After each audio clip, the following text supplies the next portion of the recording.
अस्सलामुअलैकुम। अगर आप भी चमकदार जल्द चाहते हैं लेकिन अलग अलग मसलों के लिए समझ नहीं आता कि क्या इस्तेमाल करें, तो आज हम एक ज़बरदस्त सोर्स मटेरियल का तज्जिया कर रहे हैं। इसमें चावल के 5 ऐसे कुदरती नुस्खे बताए गए हैं जो अपनी कहानी खुद सुनाते हैं। तो चलिए देखते हैं कि चावल के साथ कौन सी कुदरती चीज़ मिलाने से कौन सा मसला हल हो सकता है। अब सबसे बड़ा सवाल ये है कि क्या सिर्फ चावल लगाना काफ़ी है या फिर वो कौन सा ख़ास जुज़्व है जो चावल में मिलाने से हमें वो परफेक्ट कुदरती चमक मिल सकती है। आज हम इसी प्रॉब्लम सॉल्यूशन मैट्रिक्स को डीकोड करेंगे। जल्दी से आज का मेन्यू देख लेते हैं।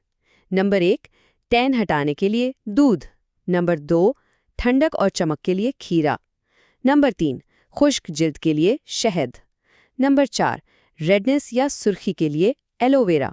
और नंबर 5, मसामों के लिए चावल का पानी। सोर्स मटेरियल ने इन पांचों ऑप्शंस को बिल्कुल बराबर अहमियत दी है। मतलब कोई एक नुस्खा दूसरे से बेहतर नहीं है, बल्कि हर एक का अपना एक खास टारगेट है।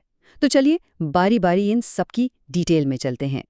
पहला नुस्खा है चावल और दूध का, जो खास तौर पर धूप से होने वाली टैनिंग को टारगेट करता है।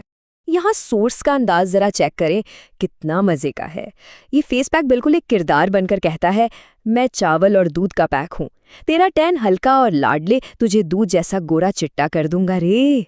मतलब सीधा सीधा दावा है कि ये पैक टैनिंग को काट कर जिल्द को दूध जैसा सफेद बनाता है। तो हमारे मैट्रिक्स का पहला रूल बिल्कुल क्लियर है। अगर मसला धूप की वजह से होने वाली टैनिंग का है तो सोर्स के मुताबिक डायरेक्ट नेचुरल हल चावल और दूध का कॉम्बिनेशन है। अब आते हैं नंबर 2 पर, चावल और खीरा। ये एक इंतहाई रिफ्रेशिंग और कूलिंग सोल्यूशन है। इस हिस्से में सोर्स कहता है, अपन तेरी स्किन की ब्राइटनेस बढ़ाता है और स्किन को ठंडा ठंडा कूल कूल भी रखता हूँ रे। ये अल्फाज सुनकर ही फ्रेशनेस फील होती है। ये खास तौर पर उनके लिए है जिनकी जिल्द गर्मी से झुलस गई हो या थकी थकी लग रही हो। तो इस खीरे वाले मास्क का डबल एक्शन है। एक तरफ ये स्किन की ब्राइटनेस बढ़ाता है और दूसरी तरफ टेम्परेचर को बैलेंस करके एक ज़बरदस्त ठंडक का एहसास देता है। तीसरा सेक्शन उनके लिए है जिनकी जिल्द ड्राई रहती है, चावल और शहद जो देता है नमी और नरमी। इसमें एक बड़ी इंटरेस्टिंग डिटेल दी गई है। कोट पर गौर करें, अपन को लगा के मालिश कर, तेरी फटी और ड्राई स्किन को सॉफ्ट बना दूंगा रे। यहाँ सिर्फ मास्क लगाने की बात नहीं हो रही, बल्कि क्लियरली मालिश यानी मसाज करने पर जोर दिया गया है। मतलब जब शहद और चावल को मिलाकर स्किन पर मसाज किया जाता है तो ये फिजिकल एक्शन डायरेक्टली ड्राई और फटी हुई जिल्द को निशाना बनाता है और उसे डीप मॉइस्चर देकर बिल्कुल नरम कर देता है। चौथा नुस्खा चावल और एलोवेरा का मिक्सचर, जो रेडनेस और इरिटेशन को ख़त्म करने के लिए है। सोर्स ने इसे एक ठंडा मुरक्कब कहा है। ये कहता है जलन और रेडनेस शांत होती है।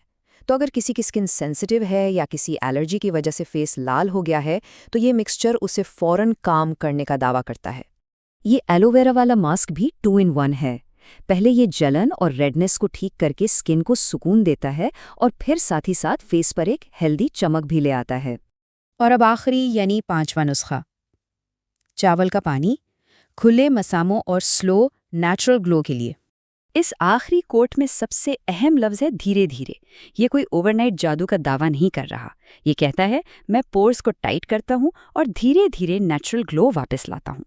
तो अगर खुले पोर्स का मसला है तो चावल का पानी सबसे बेस्ट है। लेकिन याद रखें, ये आहिस्ता आहिस्ता अपना असर दिखाता है और वक्त के साथ स्किन की असली हालत को रीस्टोर करता है। चलिए इस पूरे प्रॉब्लम सॉल्यूशन मैट्रिक्स को एक बार रिकैप कर लेते हैं।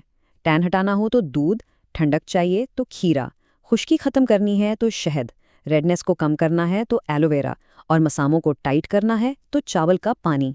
इन सब चीज़ों से एक बात क्लियर होती है कि स्किन का जो इशू हो उसके हिसाब से ही नेचुरल अज्जा चूज़ करना पड़ते हैं। लेकिन यहाँ एक बात का ख्याल रखना बहुत ज़रूरी है। यह आइडिया थोड़ा अनरियलिस्टिक है कि सिर्फ कुदरती चीज़ों से हर टाइप के दाग, छाइयाँ और एक्नी 100% और रातों रात ख़त्म हो जाए। ऐसा नहीं होता। लेकिन हाँ, अगर एक कंसिस्टेंट नेचुरल रूटीन रखी जाए और सही हैबिट्स अपनाई जाए तो स्किन में काफ़ी इंप्रूवमेंट ज़रूर आती है।